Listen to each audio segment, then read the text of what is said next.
Bonjour à tous et bienvenue sur Crypto Signal. Aujourd'hui, on va parler du BTC comme tous les jours. Gros point météo un petit peu sur ce léger rebond du dimanche soir. On va l'analyser, comprendre est-ce que c'est un mouvement qui est naturel, est-ce qu'il y a eu des achats au spot, est-ce que c'est peut-être quelque chose qui a été fait en raison des marchés dérivés pour liquider des leviers, pour prendre un petit peu de liquidité. Donc on va analyser ça. On va analyser pas mal de choses en data on-chain aussi, donc tout ce qui est un petit peu Glassnode, etc. On va faire un petit point là-dessus. Et puis ensuite, on ira voir du côté du NIR, qui est dans des bonnes dispositions pour nous faire un nouvel ATH. Donc c'est ce qui m'a été demandé sur le Discord. Donc on va aller faire un tour de ce côté-là. J'en profite pour faire l'appel à l'abonnement. Vous savez que cette chaîne ne vend pas de formation, etc. On a un Discord sur lequel vous pouvez nous rejoindre, mais tout le contenu est totalement gratuit, donc ça prend du temps de faire des vidéos, ça prend à peu près 1 heure et demie par jour, j'en fais quasiment tous les jours, donc n'hésitez pas à prendre vous-même 2 minutes pour mettre un petit like, un commentaire, vous abonner à la chaîne, activer la cloche des notifications. Donc on est là sur l'action de prix sur Bitcoin en daily. Et je vous ai affiché les pleines lunes et les nouvelles lunes. Pourquoi j'aime bien afficher ça? Parce que très souvent, les nouvelles lunes sont synonymes de baisse et les pleines lunes sont synonymes de hausse. C'est quelque chose qui ne se vérifie pas tout le temps, mais on a quand même, comme là par exemple, cette pleine lune ici n'a pas joué, cette pleine lune n'a pas joué non plus, mais celle-là est boule, celle-ci est à peu près boule aussi, celle-ci est extrêmement boule, celle-là extrêmement boule, et vous voyez que les nouvelles lunes, assez souvent, marquent des corrections. Pourquoi ça? Bah, tout simplement, il y a eu des études là-dessus. Principalement, on sait que les pleines lunes augmentent l'agressivité. Donc très souvent, en tendance haussière, en fait, on a des shorteurs agressifs qui viennent contre le mouvement, qui viennent contre tendance. Et en général, souvent, ça permet de les short squeezer. En tout cas, c'est mon analyse. C'est mon analyse du système des pleines lunes. Mais on peut voir, ou alors c'est quelque chose de cyclique. Vous savez que il y a une histoire aussi on est quasiment tous les mois sur les pleines lunes. Donc du coup, peut-être qu'il y a quelque chose aussi au niveau du cyclique, au niveau des dates, etc. Mais en tout cas, c'est un indicateur qui marche à peu près 70-75% du temps. Donc je me dois d'en parler. Personnellement, j'ai rien de mystique. Mais j'utilise les lunes plutôt comme un catalyseur, c'est-à-dire si j'ai une vision de rebond, je place à peu près dans ces jours-là les potentiels rebonds. En tout cas, ça m'arrive de les regarder. Donc, si vous voulez le faire sur TradingView, c'est In Silicos for Seasons. Vous aurez là toutes les lunes. Pour ceux qui ont aussi le Lux Algo, il y a un indicateur de lune, je crois, sur le Lux Algo, mais qui lui est payant. Un peu moins boule ici, vous voyez que le BIAS, donc le biais institutionnel, c'est les différences entre MA9 et MA18. Ici, est passé bear, donc il a cross bearish, donc ça, c'est pas très bon sur l'instant T. Et puis, moi, j'aime beaucoup regarder le parabolique SAR de Wilder. Vous voyez qu'on avait un signal d'achat ici qui a été très bon, hein, puisque voilà, c'était vraiment un très bon signal d'achat. Ici, on a eu un signal de vente et pour l'instant, on n'est pas repassé à l'achat. Sur ce rebond-là, on n'a pas encore eu de passage à l'achat. En 4 heures, on l'a eu. On l'a eu ici, avec déjà ça fait 4 points que le parabolique SR nous dit d'acheter en 4 heures, mais en daily, on n'a pas eu ce retournement-là. Donc voilà, ça c'était pour vous montrer un petit peu des indicateurs que j'utilise, mais qui sont voilà, que je peux pas utiliser, vous montrer à chaque fois. Mais moi, je les utilise pour des confirmations, des choses comme ça. C'est des indicateurs qui sont tout à fait viables. Ensuite, on regarde un petit peu le RSI ici. Vous voyez, pour l'instant, on n'a pas vraiment de divergence sur le RSI. Sur MACD, on n'a pas marqué de divergence baissière non plus, c'est-à-dire qu'ici, on n'a pas fait un plus bas qui est plus important que ce mouvement de vente là. Et ici, voilà, pour l'instant, on va dire que sur MACD, on est toujours haussier. Cette correction ne marque pas le début de quelque chose de plus important. En tout cas, c'est pas forcément ce qu'on nous dit. Si on passe par contre en 4 heures, on a ici une divergence haussière. Là, vous voyez que le prix diminue. Les divergences haussières s'analysent sous le prix. Ici, le prix diminue. Là, entre ce point-là et celui-là, d'accord? Et à l'inverse, là, les mots ont un petit peu de mal. À l'inverse, sur le RSI augmente. Vous analysez toujours les divergences haussières sous le prix. Vous analysez les divergences baissières sur le prix. Quand il y a divergence, il y a divergence. Celle-ci, c'est une vraie divergence. Elle est dans le bon sens, un petit peu comme un triangle vers la droite, comme le signal play, on va dire, voilà, quand c'est dessous. Celle-ci, donc, elle est tout à fait viable. Ici, pareil, en 4 heures, vous voyez que sur le Market Cipher, on est à la fin d'un mouvement de vente sur le money flow. Donc, vous voyez qu'ici, la courbe remonte, donc on est en train de vraiment inverser. On a eu ici divergence haussière sur le momentum, et on a un signal d'achat en 4 heures aussi, mais qu'on n'aura pas en daily sur le Cypher. Si je me mets en daily, vous voyez que sur le Cypher, on est plutôt sur un point de vente, ici, le dernier point, et que ce mouvement de vente-là, pour lui, en daily, n'est pas fini, d'accord? Donc voilà, on peut analyser les rebonds avec des indicateurs, mais le mieux, c'est toujours quand même d'aller voir les news, et de pas uniquement faire de l'AT en fonction d'indicateurs, parce que ça ne marche pas. Néanmoins, ce que je vous dis, c'est que la prochaine pleine lune, donc théoriquement, qui devrait théoriquement être haussière, c'est le 16 avril, donc c'est dans 6 jours maintenant. Euh, et que là, on a un rebond. Alors, comment on analyse ce rebond? Et pour le coup, je vais faire cette fois-ci l'order flow avant, comment dire, avant la partie fondamentale, la partie vraiment fondamentale, voilà. Donc ici, 10 000 bitcoins sur les options, max pain price à 45 000, donc les options pour vendredi prochain, qui nous disent plutôt que ça va latéraliser jusque-là.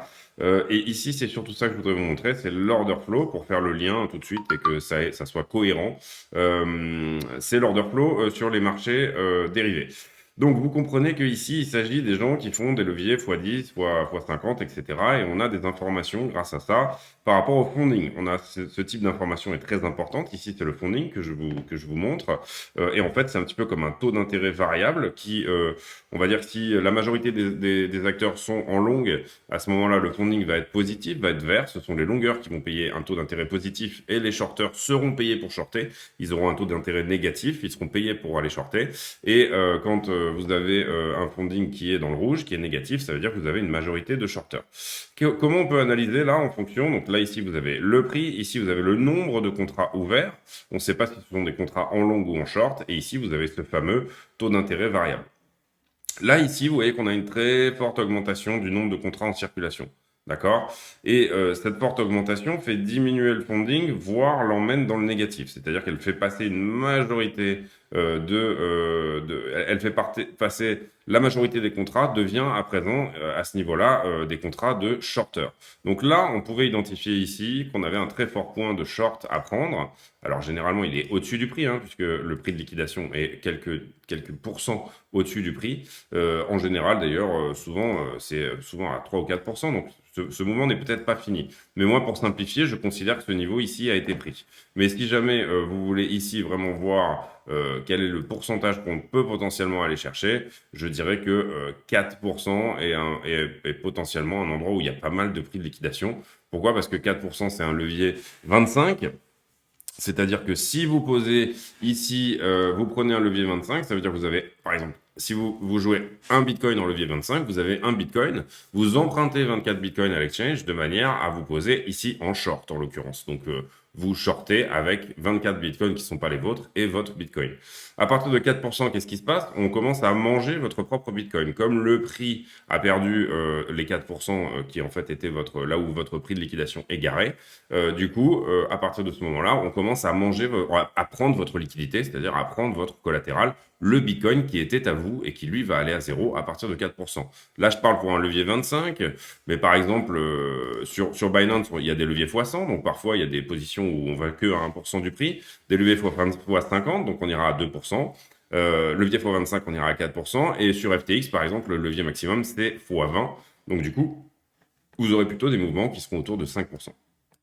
Néanmoins, c'est Binance pour moi qui mène la danse en ce moment parce que c'est le plus gros exchange de la planète. Enfin, au niveau des dérivés, c'est là qu'il y a le plus d'open interest. Vous voyez que si je vais voir ici donc là on est sur Grayscale, mais plutôt aller voir ici, Binance a quasiment 25% de la totalité des futurs en circulation. Donc c'est quand même relativement énorme. À partir de là, les gens qui tradent en levier, voilà, le font sur Binance, si vous préférez. C'est pour ça que moi, je n'analyse que ce contrat-là. Donc, du coup, à partir de là, qu'est-ce qui s'est passé sur le prix? Vous voyez qu'ici, on avait un niveau en longue à prendre depuis la dernière vidéo, donc on l'a pris. Ici, on avait aussi un autre niveau qui a été pris aussi. On avait un autre niveau ici aussi. Est-ce qu'entre-temps, on a marqué un nouveau niveau à prendre en longue? Oui, vous voyez que là, le funding est très fort. Et même si les contrats, là, on a liquidé énormément de monde, on a quand même augmentation du nombre de contrats. Donc, on peut considérer ici qu'il y a un niveau de long à prendre ici en rouge. En rouge, ce sont les niveaux de long. Et bleu, ce sont les niveaux de short. Ici, vous voyez que le funding a encore une fois fait une petite visite, tout en ayant une augmentation du nombre de contrats, a fait une petite visite dans le funding négatif. Donc, on aura aussi un niveau en short à prendre ici. Tac, tac. Donc là, qu'est-ce qu'on est en train de faire? On est en train d'essayer d'aller nettoyer toute cette... parce que c'est énorme hein, au niveau augmentation ici de contrats. Vous comprenez que on est quasiment au même niveau que ce qu'on était ici. On a fait la moitié du chemin. Donc ça veut dire qu'on a énormément de shorters ici à venir liquider. On a une poche de liquidité ici qui s'est créée autour des 44-45. On peut l'analyser d'une autre manière avec iBlock. iBlock qui nous donne les positions fraîches. C'est un algorithme qui calcule un petit peu où ont été ces positions-là. Donc là, on est bien sur Binance. Et donc du coup, ici, on voit qu'on a une grosse position ici qui s'est ouverte en longue avec des niveaux potentiels à aller chercher autour des... allez, jusqu'à, si c'est un levier x25, jusqu'à 41,5. Donc ça, c'est pas impossible de le faire. Et ici, par contre, lui ne détecte pas, iBlock ne détecte pas encore ce que je vous ai détecté sur le funding. Mais parfois, ça arrive. Hein. Ici, par contre, et là, je viens de faire un refresh sur Kingfisher. Kingfisher voit très bien cette poche de liquidité qui est à prendre ici, qui est tout proche du prix. Donc, on serait potentiellement ici sur un semi-rebond au 44. Après, à voir ce qui se passera entre-temps, on pourrait aller chercher la poche de liquidité d'au-dessus, c'est-à-dire remonter jusqu'au 47, 47, 48. Mais en tout cas, déjà, dans un premier temps, les 44 500, peut-être un petit rebond jusqu'au 44 500 est tout à fait à prévoir. Si jamais on retourne ici sur le prix, vous comprenez que qu'est-ce que ça voudrait dire de revenir au 45? Ça voudrait dire refaire un pullback ici, là-dessus. Tac, ici, d'accord? Et ensuite rebaisser. Ou remonter, hein, c'est pas la question. Ou en tout cas, au moins venir prendre ici ce pullback sur cette résistance latérale que nous, on travaille depuis plusieurs semaines sur la chaîne. Donc voilà, possibilité, première possibilité. Deuxième possibilité, bah, c'est qu'on se retourne ici à partir de là et on vienne plutôt prendre cette poche de liquidité là, ici, c'est-à-dire jusqu'au 41. Moi, c'est quand même pour l'instant mon scénario privilégié. Mais avec ce fort niveau de short, là, rien n'est impossible. En plus, on est dimanche soir, donc il y a peu de monde sur les marchés. Donc ça pourrait être ici un bon move pour les market makers que de venir ici assez rapidement pour la clôture, venir taper au moins les 44. Voilà, donc pour moi, voilà l'explication de cette hausse de prix actuellement. Maintenant, on va passer au fondamental. Alors, le fondamental, je vous l'ai expliqué, on a Strike qui a fait un très gros partenariat avec beaucoup de points de vente aux États-Unis, NCR qui est qui équipe à peu près une très grosse partie des POS, les point of sale, les points de vente aux États-Unis. Donc NCR qui équipe tous les gros magasins type McDonald's, Macy's, etc. Donc vous pouvez désormais payer en dollars ou en Bitcoin, mais en utilisant le réseau Lightning de Bitcoin sur la blockchain pour faire vos paiements. Et ce faisant, vous squeezez Visa et Mastercard, donc vous restaurez une partie de la, comment dire, de la rentabilité des commerçants. Et moi, ça me paraît très important de parler de ça parce que peut-être que les commerçants vont pousser les gens à adopter la blockchain comme moyen de paiement, en tout cas au moins comme tube pour passer des dollars vers des dollars, puisque le système de Strike, c'est tout simplement je transfère du dollar au Bitcoin, je fais mon paiement en quasiment moins d'une seconde, donc le problème de la volatilité du Bitcoin n'est pas en place, puisque en à peine une seconde, le Bitcoin n'aura pas trop bougé, et puis ensuite le marchand récupère lui-même son paiement. Donc voilà, pour l'instant, ça marche très bien, le Lightning fonctionne très bien. Voilà, il n'y a pas forcément de congestion, au plus il sera adopté, au plus il y aura de gens aussi qui vont mettre leur Bitcoin sur le réseau Lightning pour percevoir les petits frais de transaction. Donc du coup, ça c'est très intéressant pour moi. On a aujourd'hui aussi Terra qui a rajouté 80 millions dans son bag. Terra Luna. Donc vous voyez ici un achat de à peu près 3000 bitcoins, de 10 avril, 5000, 4000 bitcoins, voilà, 4000 bitcoins environ depuis aujourd'hui le 10 avril. Donc ça fait à peu près 80 millions de dollars. Donc du coup, 4000 bitcoins, non, ça fait plus que ça fait 160 millions de dollars, excusez-moi. Donc du coup, ici, Terra qui rajoute à sa balance. Et ça, qu'est-ce que ça veut dire? Ça veut dire qu'il y a cette nouvelle tendance là aujourd'hui, qui est que Terra, en fait, comment dire? Là, je réduis un petit peu, excusez-moi, je vois que la caméra est un peu surex. Donc du coup, ça veut dire quoi? Ça veut dire que Terra est en train de backer leur altcoin, le Luna, non seulement sur ses assets et sur son prix logique, mais aussi sur du Bitcoin. Donc, ils achètent du Bitcoin en masse. Et ce qui est très intéressant, c'est qu'ils le font directement au spot. C'est-à-dire qu'ils l'achètent sur Coinbase directement au spot. D'habitude, les très gros acheteurs de Bitcoin qui achètent 3, 4, 5 000 Bitcoin le font OTC. Ça veut dire que ça n'a pas vraiment d'action sur le prix. En fait, ils ne veulent pas ici faire monter le prix d'un coup en achetant du Bitcoin. Là, la technique de Do Kwon est complètement différente et ils lancent une mode qui est tout simplement d'acheter quel que soit le prix et d'acheter au spot, excusez-moi. Donc du coup, ça très important, encore un nouvel achat de Terra. Il y a autre chose que je voulais vous montrer aussi, et je pense que c'est en partie pourquoi Bitcoin a dumpé dernièrement, c'est un mineur qui s'appelle ici F2Pool, qui est, je pense, d'ailleurs, le plus gros mineur sur la planète. Je sais pas exactement en volume où ça en est, mais je pense que c'est quelque chose comme ça. Qui a fait ici, vous voyez que ça c'est le miner outflow. Là, on est sur le site qui s'appelle CryptoQuant, qui est un petit peu comme, on va dire, le Glassnode du pauvre, puisque vous avez plus de choses sur CryptoQuant sans payer. Mais ici, vous voyez que il y a un très fort outflow de Bitcoin qui s'est fait autour du 1er avril. C'est-à-dire que ça, c'est quand les mineurs vendent une partie de leur Bitcoin. Vous voyez que c'était sans précédent, c'est jamais arrivé, mais que c'est quand même assez énorme.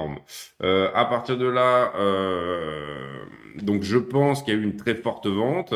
Qu'est-ce qui se passe aussi? C'est que ça peut être un outflow de la part de F2Pool, euh, où en fait, par exemple, vous prenez une partie des bitcoins que vous aviez, en fait, vous les envoyez sur un wallet en attente pour faire justement de l'OTC. L'OTC, qu'est-ce que c'est? C'est tout simplement vous vous appelez avec un copain et vous vous mettez de gré à gré pour ne pas vendre via une plateforme, ne pas payer les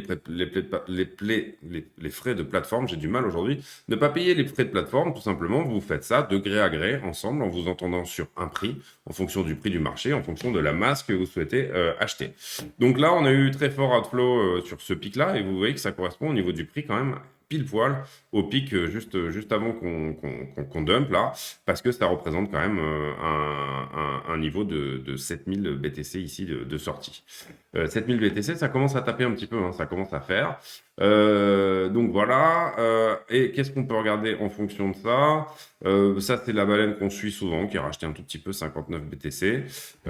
Sinon, entre-temps, depuis, enfin, par rapport à tout ce qu'on avait fait avant, pas d'achat. Mais ce qu'on peut regarder ici, c'est par exemple, typiquement, le type de vente OTC que peut faire F2Pool. Ce mec-là achète à F2Pool et vous voyez que si vous cliquez sur une des transactions, vous allez voir que donc là, du coup, il rame un petit peu. Mais c'est F2Pool, c'est le wallet F2Pool. Je ne sais pas si vous arrivez bien à voir ici, mais voilà. C'est le wallet F2Pool qui vend à ce monsieur. Et donc, du coup, ici, on a une baleine qui achète tous les jours 30 BTC. Tous les jours, c'est systématique, 30 BTC, quel que soit le prix. Ça fait un moment que ça dure, donc du coup, maintenant, il en est à peu près à 10 000 BTC. Et il achète que chez F2Pool. Vous voyez ici comment sa courbe est linéaire, hein, sa courbe d'achat. C'est pas du tout comme notre autre ami là, où sa courbe, elle fait des ventes, elle fait des achats, elle fait des ventes, adresse super bien gérée d'ailleurs. Mais néanmoins, ici, vous comprenez que F2Pool a des gens qui lui achètent directement ces BTC. Et là, il y a probablement un contrat. Alors, ça peut être aussi quelqu'un qui leur a prêté énormément d'argent à F2Pool pour acheter des ASICs, et puis qui leur a dit, bah, tout simplement, moi, tu vas me rembourser 30 BTC. Il a peut-être même fait son achat en BTC, où il leur a dit, tu vas me rembourser une telle valeur par jour. Puisque là, ici, le prix descend, vous voyez, je pense que ça varie d'ailleurs en fonction du prix, je ne sais pas exactement, mais 26, ici on était à 31. Voilà. Autre chose que j'ai remarqué ici sur le on-chain, puisqu'on est sur le on-chain là en ce moment, c'est que si on se met sur la Bitcoin Rich List, donc les 100 plus grosses adresses de Bitcoin, et qu'on va vers le bas, on a énormément d'achats d'adresses qui se sont créées, qui ont 10 000 bitcoins et qui se sont créées pour la plupart. Alors là, évidemment, je vous dis ça, je clique sur une et c'est pas du tout le cas. Mais on va aller par là, voilà. le 10 avril. Là, aujourd'hui, bam, quelqu'un qui s'est mis 10 BTC. Donc, on a ici des gens qui rentrent dans la place. On avait eu la même chose, exactement la même chose. 10 avril, c'est aujourd'hui, hein, vous comprenez que c'est pour ça que je vous dis ça. On a vu, alors là, je clique sur la même, je pense. On avait eu la même chose autour du 29 juillet. Je ne sais pas si enfin, vous vous rappelez peut-être pas, mais ça s'était passé un petit peu comme ça. Voilà, énormément d'adresses à 10 000 bitcoins, pile poil, qui s'étaient créées le 29 juillet. Si je clique sur une autre, on va probablement tomber soit sur le 10 avril, soit sur le 29 juillet. Voilà, 29 juillet, vous voyez, c'est une autre adresse et on a ici pile poil. Donc là, c'est forcément la même personne qui a acheté plusieurs centaines de milliers de bitcoins et qui les a divisés par adresse de 10 000, histoire de répartir le risque. Vous comprenez que c'est ça l'idée. Donc on a une grosse baleine qui a fait des gros achats aujourd'hui. On va aller le vérifier sur Glassnode. J'espère que cette vidéo sera pas trop longue, mais du coup, c'est bien, on fait un petit peu du on-chain, c'est enrichissant, tout ça. Donc là, on est sur les adresses à plus de 100 bitcoins. Et on va zoomer un petit peu. Et là, vous voyez que on a eu ici, depuis février, on est sur une hausse constante, même si elle s'est un petit peu calmée là, mais on est sur une hausse constante des adresses à plus de 100 bitcoins, ce qui suggère une accumulation par la smart money. Ici, on est sur les adresses à plus de 1000 bitcoins. Là, pour le coup, on a plutôt entamé autour du 22 mars une distribution. C'est ce que je vous avais montré aussi dans une autre vidéo où j'avais fait que du on-chain et où je vous avais dit, tiens, c'est curieux, la tranche de 1000 à 10 000 bitcoins est en train de distribuer. Alors que les tout petits, comme les shrimps et les fiches, c'est-à-dire les 1 à 10 bitcoins, sont en accumulation vraiment très forte, il n'y a que cette tranche-là qui distribue. Et ici, on a la tranche des 10 000 bitcoins. Donc là, pour le coup, on est sur vraiment les baleines, les grosses baleines. Une baleine, c'est à partir de 1000 bitcoins. 10 000 bitcoins, c'est ce qu'on appelle les humpbacks, les baleines à bosse. Donc du coup, ici, on est sur une très très forte accumulation et qui va vraiment, vraiment, vraiment en s'accélérant. Et je pense que aujourd'hui, là, on n'a pas le 10 avril, mais je pense que demain, ça sera encore plus violent parce qu'on voit de plus en plus de portefeuilles ici qui achètent ce dip. Les gros portefeuilles achètent ce dip en ce moment, c'est ce qu'on peut voir en termes de dynamique de marché. Les très gros portefeuilles, je veux dire, les gros portefeuilles n'achètent pas, ils sont en train de distribuer. Et les tout petits portefeuilles sont en train d'accumuler très fortement. Donc là, je vous ai montré les 100 bitcoins, mais si je vais chercher ici plutôt les 1 bitcoin, en termes d'adresses, voilà, les adresses avec 1 bitcoin, vous voyez que l'accumulation, elle est très très franche. Depuis en fait finalement juin, enfin depuis l'été, on est sur une accumulation très forte.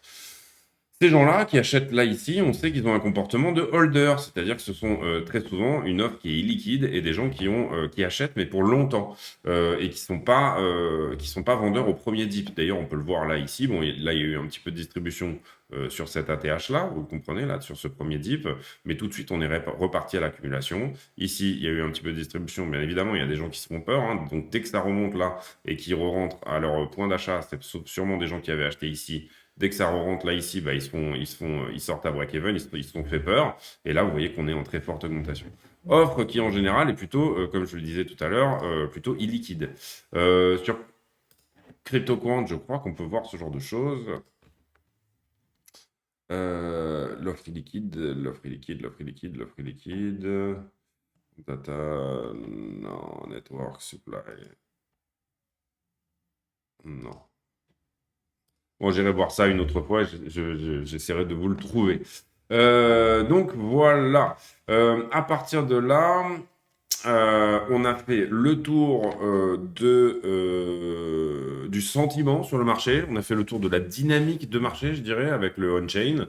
On a fait le tour du sentiment en allant regarder les leviers, pardon. On va faire vite fait les news macro. Donc là, on est dimanche, donc on va pas faire les marchés.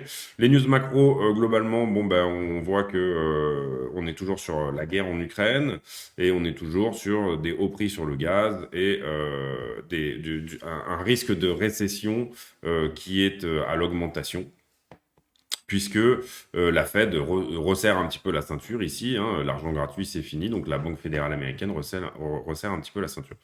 Ici, pas grand-chose de nouveau, bon, on nous parle encore du Miami Bitcoin 2022, donc la grosse conférence à 40 000 personnes qui a eu lieu dernièrement. Ici, ça c'est un article intéressant qui nous dit que sur la blockchain Chainlink, il a été créé un indicateur qui s'appelle le Trueflation, qui en fait, alors, je sais pas pourquoi ça, qui en fait montre qu'on a un taux d'inflation qui est de 13% et non pas de 8%. Donc c'est intéressant de voir que la blockchain peut servir à ça aussi, puisque du coup, en fait, très souvent, les indicateurs d'inflation sont biaisés par plusieurs choses. D'abord, les gens ne vont pas, par exemple, imaginons que on va dire que le prix du bœuf a augmenté de 50% d'une année sur l'autre. Les gens vont moins consommer du bœuf naturellement. Je vois le bœuf parce que je vois une grosse vache sur l'écran, donc je pensais au bœuf du coup. Donc du coup, voilà, les gens vont naturellement moins en manger, donc ça va faire moins partie du panier de consommation. Donc naturellement, les indices sont biaisés. Ils sont aussi biaisés de fait, comment dire, c'est aussi fait exprès. Par exemple, en France, je sais que les loyers ne comptent que pour 10% de l'indice des prix à la consommation. Donc, je pense qu'il y a très peu de gens en France, pour ceux qui ont un loyer, c'est-à-dire ceux qui sont locataires, qui ne dépensent que 10% de leur budget dans leur loyer. Et donc, ça n'est pas une habitude de consommation normale, mais pourtant, l'indice des prix à la consommation est biaisé par ça. Si jamais vous achetez une maison, c'est un investissement, donc ça fait pas, c'est pas de la consommation. Donc, du coup, ça n'est pas inclus. Donc, tout le marché de l'immobilier est de fait exclu de l'indice des prix à la consommation. Vous comprenez ce que je veux dire? Il y a des biais qui sont forcément ici totalement faux et biaisés. Donc voilà, on a fait à peu près le tour, je pense, sur les marchés. Ici, on nous dit que avril pourrait être un grand mois pour les actions si vous croyez dans la magie. Là, en l'occurrence, en fait, on nous montre ici que comment dire, de 1996 à 2022, avril a toujours été le premier mois, le mois le plus boule, en fait, voilà, pour les actions. Mais là, tout le monde dit que c'est un petit peu compliqué. Si tout le monde crie à la récession, attendez-vous peut-être à un bon petit rebond, voilà, parce que en général, la récession, elle n'arrive pas quand tout le monde l'appelle. À partir de là, je pense que j'ai fait le tour sur Bitcoin. On va, comme d'habitude, revenir sur le prix et donner plusieurs hypothèses d'action de prix. Alors, soit on vient ici pour moi short squeezer au 44, ensuite on fait un mouvement de liquidation assez violent vers le bas, donc ça pourrait être quelque chose comme ça. Tac, et après on repart éventuellement vers le haut si on arrive à casser ici les 45. Mais là, un flowback est plus que possible ici sur cette résistance et potentiellement un rejet. Néanmoins, on va dire que la poche de liquidité, ici pour moi, il y a une poche de liquidité qui est assez énorme, voilà, et qu'il faudrait prendre avant de repartir. Ça serait plutôt une bonne chose, voilà. Donc ça serait vraiment plutôt une bonne chose que de la prendre. Donc on pourrait se retourner ici, la prendre d'abord, faire un pullback plutôt, enfin un dernier test ici de cette résistance oblique qui construit ici ce triangle ascendant que vous voyez là. Faire un dernier test de celle-là et repartir aussi, plutôt vers le haut. Donc vous le savez, moi je suis plutôt bullish sur Bitcoin à court terme, mais rien n'exclut le fait qu'on pourrait bien entendu faire un spring ici. Vous comprenez que là, par exemple, on avait une épaule tête-épaule. Ici, ça c'est une épaule tête-épaule. On a une target ici qui n'a jamais été atteinte. On a ici un biseau en élargissement descendant. Je vais vous le reprendre un petit peu mieux. Ici, la figure bleue, là, c'est un biseau en élargissement descendant. Et lui aussi a cassé vers le haut. Et là, on a une target qui est ici. D'accord? Donc là, en fait, on est sur deux figures chartistes, deux grosses figures chartistes qui ont duré un certain temps. Donc, qui sont des grosses figures et qui ont deux targets complètement différentes. Ici, ce triangle ascendant qu'on a cassé, il a une target qui est plutôt par là. Donc, si jamais ici, on vient en ressortir et qu'on valide cette figure de triangle ascendant à nouveau, eh ben, on aura une target à 54 000. Vous savez aussi qu'ici, tout ce mouvement-là, tout le long, a été shorté. Il y a eu du short. Il n'a pas été aussi important à quel point ça avait été shorté là, par exemple. Là, surtout sur toute cette période-là, il y avait eu énormément de shorts. Et quand il y a énormément de shorts, le mouvement ici se libère pour prendre leur liquidité. On va à l'inverse de ce que pensent les gens pour prendre leur liquidité. Ici, c'est pareil, tout le monde a cru un faux rebond, un dead cat bounce et puis s'en va. Et donc là, ici, il y a eu énormément de shorts qui sont ouverts, mais vraiment énormément. Là, pour le coup, c'était très violent là, sur toute cette période-là. Et qu'a fait le prix? Il est allé chercher au-dessus leur stop bien au-dessus. Donc vous comprenez que là, on commence à construire les conditions d'un short squeeze, c'est-à-dire d'un mouvement qui vient prendre la liquidité de toutes ces personnes qui auront shorté le mouvement entre-temps. Mais c'est pas autant que cet été. On n'est pas encore sur les niveaux aussi impressionnants que ce qu'on avait eu cet été. Et pourtant, on marque un premier début de rebond. Donc on n'est pas aussi chargé que ce qu'on l'avait fait ici. C'est pas autant. Par contre, on commence à être bien chargé ici et on commence vraiment à avoir des poches de liquidité au-dessus qui sont intéressantes pour short squeezer. L'idéal, et franchement l'idéal pour relancer un vrai bull run, pas juste ça, puisque ça en fait c'est une structure de short squeeze uniquement. Il n'y a pas eu énormément d'achats au spot sur ce mouvement-là. Eh bien, l'idéal, ça serait tout simplement le retour des institutionnels ici, c'est-à-dire le retour de l'argent de la bourse. Et ça, je voulais vous en parler aussi, mais sur Grayscale, on a une forte... hop, on a une forte diminution du premium, et ça c'est très très bon. Ça veut dire que l'argent revient sur le GBTC, le BTC de Grayscale. Je vous rappelle que Grayscale, c'est un petit peu l'éminence grise du Bitcoin. Ils ont 641 000 Bitcoins. Pour l'instant, ils sont en train de les distribuer petit à petit, et c'est ce que je vous montre assez souvent, mais ça c'est le bac de Grayscale, donc 640 000, 665 000, 657 000 Bitcoins au plus haut, 657 000, oui c'est ça. Et là, petit à petit, en ce moment, Grayscale, depuis l'ATH, vend, enfin depuis ce tout premier ATH, vend en fait 1000 bitcoins tous les mois. Donc c'est ça qui est un petit peu, ça fait une pression vendeuse, 1000 bitcoins tous les mois qui sont vendus, une pression vendeuse qui fait que il faut l'absorber, si vous voulez. Voilà, cette pression vendeuse, elle doit être absorbée. Donc du coup, évidemment, le fait que ici le premium diminue, parce qu'en fait, qu'est-ce que ça veut dire le premium? Là, en l'occurrence, c'était un premium, mais maintenant c'est un discount. Ça veut dire que vous pouvez toucher du GBTC à moins 30% par rapport au prix du Bitcoin. Il y a peut-être un arbitrage qui est en train de se faire parce qu'il y a peut-être des rumeurs ici qui sont en train de traîner, comme quoi potentiellement, je reviens ici sur le premium, voilà, potentiellement le GBTC serait transformé en ETF et potentiellement ces 30 milliards de BTC seraient transformés en ETF. Donc les gens, ça commence à devenir intéressant pour les gens en bourse parce qu'il y a un arbitrage qui se fait qui te dit que si jamais tu achètes du BTC à moins 24%, donc en l'occurrence ici, vous allez payer votre GBTC 24% moins cher que le BTC. Pour les institutionnels, c'est quelque chose, ça leur enlève une partie du risque, donc ils sont très contents de ça.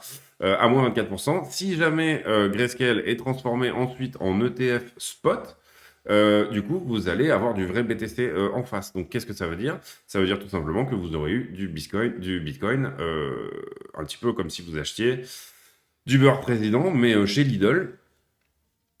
Et du coup, vous l'auriez eu à moins 25%. Voilà. Donc, du coup, c'est un petit peu ça l'idée. Je voulais vous en parler parce que ça fait un moment qu'il n'est pas remonté autant.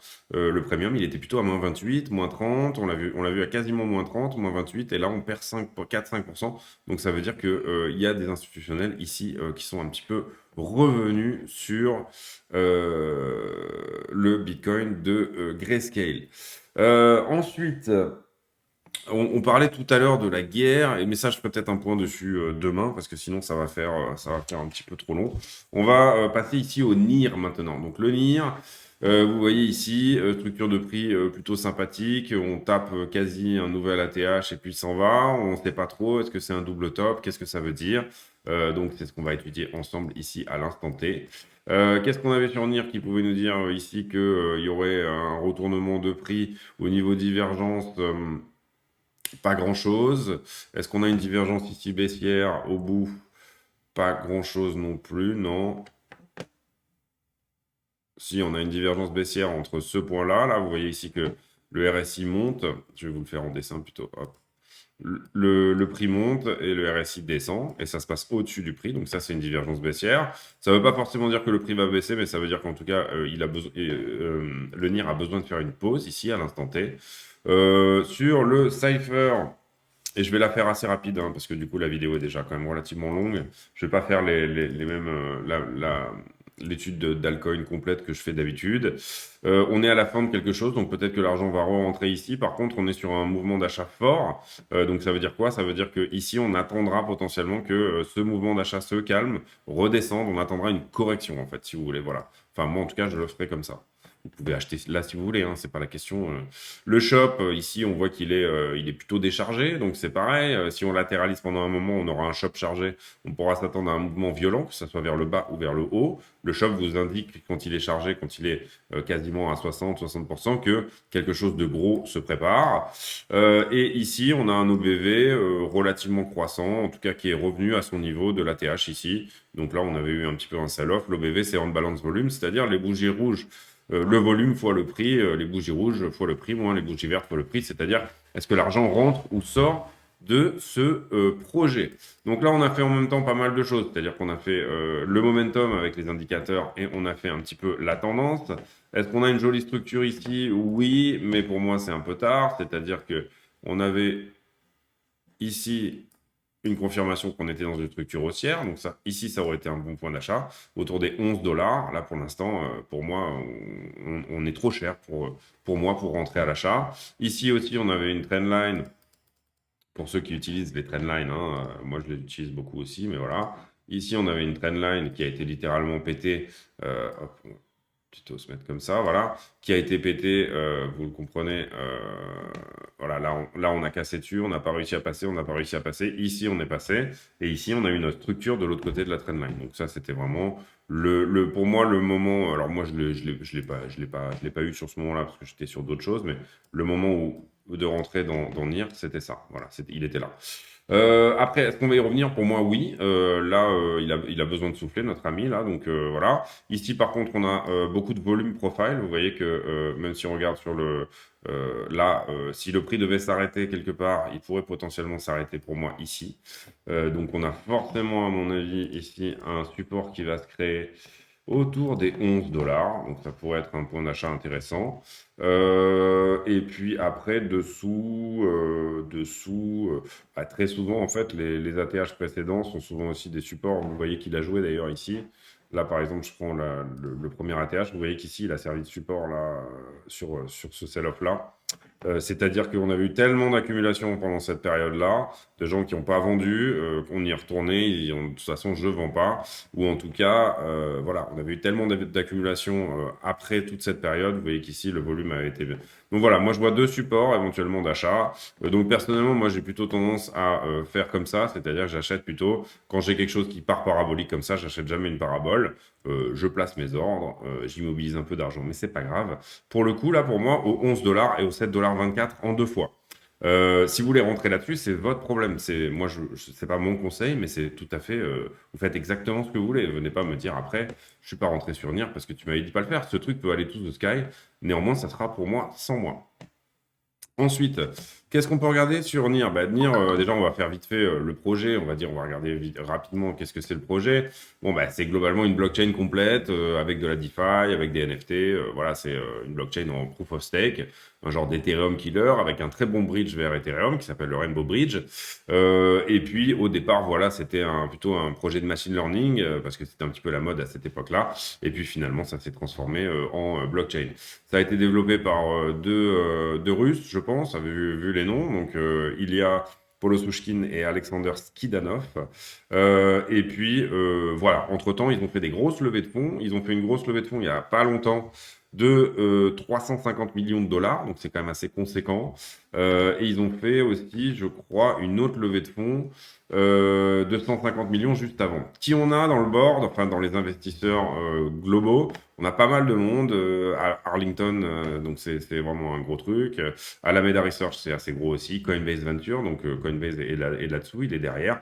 Pantera Capital, on les retrouve très souvent aussi. Three Arrows, on les retrouve dans tous les bons projets aussi. Donc là, on a vraiment du beau monde dans les investisseurs. Donc là, évidemment, ça pourrait pencher dans la balance pour se dire que c'est intéressant. Quelle est la dilution sur NIR? C'est-à-dire, est-ce que NIR est un projet inflationniste ou déflationniste? Il est un petit peu inflationniste, à savoir que 67% des tokens sont sortis sur NIR. Mais moi, je considère qu'au-dessus de 50, c'est un peu dangereux. À 67, ça commence à être quasi déflationniste, on va dire. Il faudrait aller regarder, là, ici, le white paper, exactement comment vont se libérer les 33% de tokens qu'il reste. À quel moment? Est-ce que c'est quelque chose de linéaire? Comment ça se passe, etc. NIR est actuellement 19e en market cap, donc c'est quand même assez gros. On pourrait aller regarder là sur DeFi Lama, très bon site pour voir quelle est la TVL sur NIR. Qu'est-ce que c'est que la TVL? C'est la Total Value Locked, c'est-à-dire sur une blockchain de DeFi, à quel point tant de tokens sont stackés, bloqués sur la blockchain. Et ça veut dire déjà à quel point cette DeFi est utilisée, à quel point elle est en vogue, on va dire. Voilà, est-ce qu'elle est vraiment utilisée par des gens? Donc ça, c'est déjà une première chose. Et la deuxième chose, c'est que ça sera des tokens qui seront moins facilement disponibles à la vente, puisqu'il faut les déstacker, etc. Ça prend un certain temps. Et là, on retrouve NIR 18e, donc plutôt à sa bonne place par rapport à une market cap de 19e en market cap et 18e en valeur, en total value locked. Vous comprenez ici que par exemple Cardano est 22e, alors que Cardano, ça doit être le 5 ou 6e asset en market cap. Donc voilà. Et ici, on a 1 milliard de placés sur la blockchain NIR. J'ai un peu de mal aujourd'hui. Et par contre, on a une augmentation de 80% depuis le début de l'année. Alors, il y a certains assets où c'est un peu trompeur parce qu'on part de zéro et tout d'un coup, bien entendu, comment dire, et ça, je crois que c'est sur un mois. Oui, oui, c'est sur un mois, c'est ça. Bien sûr, d'un coup, la TVL augmente. Par exemple, voilà, je sais pas, des choses comme, bon, Eagle, ça fait déjà un certain temps que ça existe, mais Cardano, on est à plus 100% tous les mois parce que le layer 2 de Cardano, il est pas sorti très très vite. Voilà, vous comprenez ici en tout cas qu'on a forcément quelque chose de potentiellement intéressant. On va maintenant faire les prises de profit. Alors, prise de profit, moi je l'analyserai principalement ici tout ce mouvement en utilisant, je pense, ce point bas là, le point le plus haut de ce pic là et celui-ci. C'est-à-dire où est-ce qu'on va aller là donc vous avez vu que j'ai mis un Fibonacci de prolongation de la tendance et je vais aller voir ici les niveaux. Quel est le niveau qu'on vient juste de visiter? C'est les 61,8. Donc vous voyez, c'est pour ça que je vous dis souvent, prenez quand même une bonne partie de vos profits au 61,8 parce que c'est toujours un très bon point de prise de profit. Moi, je prendrai un profit au 100%, au 161,8. C'est un petit peu comme ce que je fais à chaque fois. 261,8. Vous voyez ici que je mets mes niveaux de prise de profit légèrement en dessous pour être sûr qu'ils soient pris, puisque tout le monde fait comme moi. Donc du coup, ça serait dommage de ne pas être touché. Ça fait forcément une pression à la vente ici. Et c'est tout à fait possible de les enlever. Prix d'achat, enfin prix de vente maxi, TP maximum à 88 dollars sur NIR. On va aller voir si 88 dollars c'est ou pas quelque chose de faisable. Donc là, on va prendre le NIR et on va lui donner la market cap à mon avis, il faudrait quasiment, pour faire 88 dollars, ouais, on voudrait quasiment être à, non, pas Ethereum, mais BNB. Ouais, entre BNB et XRP, hein, c'est-à-dire 3 ou 4e. Est-ce que NIR peut faire ça, c'est-à-dire être le nouveau, plus ou moins Solana de l'histoire? Peut-être sincèrement, mais moi, pour le moment, je préfère rester sur des choses qui sont viables. Donc ce niveau-là, je vais l'enlever. Je vais enlever aussi celui-là, c'est ce que je fais assez souvent, mais du coup, il faut rester un petit peu, parce que là, il faut arrêter de penser qu'on est encore en 2017. Pour bouger des market cap comme ça va prendre un certain temps. Vous comprenez là ici que je vous parle de si il prenait la place de, mais c'est à market cap équivalente, hein, c'est-à-dire si la market cap totale reste à 2 milliards, pardon, 2000 milliards. Du coup, si la market cap totale reste à 2 trillions, à ce moment-là, il prendra la place de... Si la market cap totale, elle fait x5, on pourra tout à fait aller chercher les 88 dollars pour les NIR, mais ça voudrait dire un énorme bull run pour tout le monde. Et pour l'instant, il faut rester quand même un petit peu, voilà, je dirais, comment dire, réaliste. Donc là, ça nous emmènerait aux 57 dollars pour une prise de profit sur NIR, ce qui finalement serait pas si loin d'une 3 ou 4e place. Hop, je suis où là? Tac. Vous comprenez qu'ici, dans le top 20, les places sont chères, hein, donc du coup, ça met du temps pour passer top 20 ou top. Voilà, on va rester sur un 1,78, 38 dollars, donc un fois 2,5 pour NIR. Pour moi, ça m'intéresserait pas de rentrer là-dessus parce qu'il est parti sans moi. Bien entendu que si j'étais rentré aux 7 dollars, je serais beaucoup plus confiant à l'heure actuelle, mais c'est pas le cas. Et donc, du coup, je pense que il va y avoir un retracement là à partir de là. De combien on peut estimer à quel point d'achat on pourrait dire que ce retracement pourrait se faire? Eh bien, il y a deux solutions. Soit on revient, et j'avais marqué un support avant, mais j'ai dû le bouger, j'ai dû le perdre. Alors du coup, j'avais parlé de ce point-là ici, voilà, ça, de volume, voilà. Alors, du coup, ici, si jamais on retrace très fort sur NIR, c'est-à-dire, voilà, on reviendra en zone de rechargement, c'est-à-dire entre les 0,618 et les 0,786. Donc ça correspond à peu près à mon premier niveau, vous voyez ici, comment dire, d'achat. Donc là, potentiellement, peut-être laisser traîner un ordre aux 11 dollars, pourquoi pas. Si jamais NIR ici va repartir très fort, il va juste toucher son premier arrêt et repartir. D'ailleurs, c'est plus ou moins ce qu'il nous a fait ici. Vous voyez que là, il est descendu, encore que là, il l'a même pas vraiment touché, non. Donc ici, venir toucher son premier arrêt, ça voudrait dire revenir faire un tour aux 15 dollars. Bah là, pour moi, ce serait toujours pas quelque chose qui m'intéresse. Voilà, en l'occurrence, pour moi, la market cap est un peu grosse.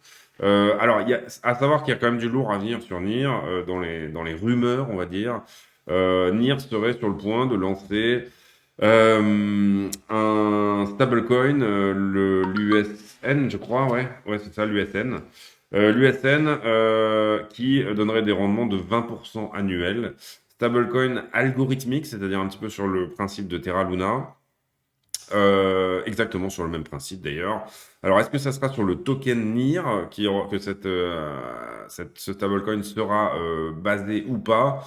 Je ne sais pas encore, je pense que oui, mais c'est pas tout à fait sûr. En tout cas, gros stablecoin, et ça voudrait dire quoi? Bah, tout simplement faire concurrence à Terra Luna.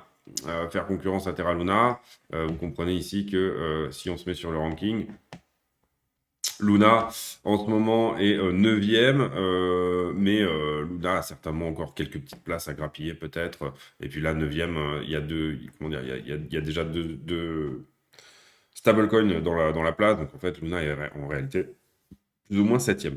Vous comprenez ici l'histoire. Je pense avoir fait le tour sur NIR. Si jamais j'ai oublié des choses, n'hésitez pas à les rajouter en commentaire. J'ai pas vocation à tout savoir. J'ai pas vocation non plus à être vraiment un pro du fondamental. Donc peut-être que je suis passé à côté de certaines choses. Néanmoins, je vous ai donné les news, etc. Il y a eu effectivement une levée de fonds de 350 millions. Il y a beaucoup de fonds d'investissement dessus. C'est probablement un projet qui est là pour rester en tout cas. Donc grosse au niveau confiance, très bien. Voilà, on revient sur BTC. Donc voilà, pour moi, je vous ai donné un petit peu toutes mes options de prix. Désolé pour cette vidéo un petit peu longue, hein, mais du coup, je voulais vraiment faire une altcoin parce que ça faisait un petit moment que j'en avais pas fait. Et quand je fais une altcoin, j'aime bien la faire d'une manière quand même relativement respectueuse pour vous. Et pas juste faire une TA où je vous dis, vous prenez profit là, vous prenez profit là, voilà, etc. Voilà. L'idée, c'est aussi d'aller faire à chaque fois du fondamental, du technique et du sentiment sur toutes les altcoins. Ici, on n'a pas fait vraiment de sentiment, mais on pourrait aller sur Lunarfage, par exemple, essayer de voir ce qui se passe sur le NIR. Est-ce qu'il y a beaucoup de tweets, etc. En général, moi, j'aime bien aller voir quel est le nombre de followers sur le Twitter, quels sont les tweets, les derniers tweets, etc. Pour ceux qui sont plus développeurs dans l'âme, vous irez voir le GitHub, est-ce qu'il y a énormément de choses qui sortent, etc. En tout cas, la grosse rumeur pour venir de la sortie d'un stablecoin algorithmique sur le modèle de Terra Luna. Voilà, c'est tout pour moi aujourd'hui. Demain, je pense qu'on réétudiera un petit peu le stock to flow de Plan B parce que il y a des choses intéressantes à voir dessus sur Bitcoin. Et puis, on étudiera peut-être un petit peu tout ce qui est dynamique également. Des actions en temps de guerre. Et puis, on fera, je pense, une autre altcoin aussi. C'est tout pour moi aujourd'hui. J'espère que cette vidéo vous a plu. Si jamais c'est le cas, et que vous avez réussi à regarder cette vidéo jusqu'à la fin, en général, ce que j'aime bien faire, c'est de demander aux auditeurs un commentaire à la con. En l'occurrence, aujourd'hui, le commentaire à la con, ça sera sur la cuisine. Est-ce que vous êtes un cordon bleu ou pas? Est-ce que vous aimez cuisiner ou est-ce que vous êtes plutôt noodles, micro-ondes, 30 secondes, c'est bon, j'ai mangé. Voilà. Alors, on va faire trois catégories. On va dire cordon bleu, bon restaurant ou junk food. Voilà, on va faire les trois. Selon ce que vous en pensez, que ce soit junk food à la maison, etc. Je vous remercie énormément de votre soutien, de m'avoir suivi. Désolé pour la longueur de cette vidéo, mais je pense qu'il y avait quand même du contenu, que c'était relativement intéressant. Un petit peu de bafouillage aujourd'hui, mais ça arrive, il y a des jours un petit peu sans. Donc voilà. C'est tout pour moi aujourd'hui. Je vous souhaite une bonne soirée. Merci beaucoup à tous. À bientôt.